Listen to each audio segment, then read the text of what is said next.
سلام علیکم عزتمنو. علي شاه 007 وایي چې افغانستان ته ځم. په پاکستان کې د خلکو نه تنګه راغلی یم او د افغانستان خلک ډېر مینه ناک دي، خلکو ته مینه ورکوي. عزتمن مور او پلار افغان علي شاه 007 ته بیا څه وایي د زموږ د ویډیو ته سره تر پایه وګورئ. او که چېرې تاسو زموږ په دې چینل کې نوي وئ حتما د زموږ عمده چینل د سره سبسکرایب کړئ، خوا کې ورسره د ټرې نشان ووهئ چې دغه شانته نوي معلوماتي ویډیو تاسو ته په اسانۍ باندې در ورسي. عزتمنو، علي شاه 007 چې سهار د خوبه پاڅېدله نو د چې د ناشتې نه مخکې مور او پلار ته دا یو ویلي او ورته وایي چې د دغه شانتې زما غوندې نجیبه پیزم په پاکستان ډېر ځای ته تنګه راغلې وه. خلکو ورپسې خبرې کولې.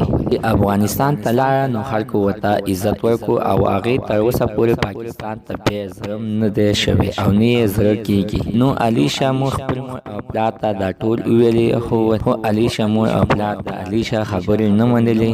کله چې علي شاه ورته ویلې زه به لاړ شم افغانستان ته او هلته کې ډېر مینه ناک پښتانه دي، زما به ډېر عزت کوي، هلته کې به راته په تلویزیون یا په څه باندې به راته یوه وظیفه خو میلاو شي. ما ته پته ده چې دلته کې راته نه وظیفه میلاویږي او نه د وظیفې والا څوک شته چې راته رایږي. او دومره مې علم دی چې په افغانستان ته چې لاړم حتما به ما ته د وظیفې اپر کېږي او زه یې سمدستي کوم. نو زه چې لاړه شم یو څو موده پس چې زه په وظیفه باندې ولګم نو تاسو به م ځان سره راولم، تاسو به بیا ما سره هلته خپله زندګي کوئ. عزتمنو، علي شاه خپل مور او پلار سره په دې خبرو کې لګیا ده، خو مور او پلار ولا ټیم ورکړو موږ ته 2 ورځې صبر وکړه، موږ به بیا تا ښه یا نه وکړو. خو د پلار دا خبره هېڅکله نه مني. پلار یې ورته وایي موږ یو پاکستانیان یو او په پاکستان کې به خپله زندګي کوو. مینهوالو ستاسو څخه ده چې علي شاه 007 د پاکستان نه لاړ شي افغانستان ته نو ښه به پاتې شو، ځکه چې پاکستان خلک ډېر زسا کړي دي دي شاه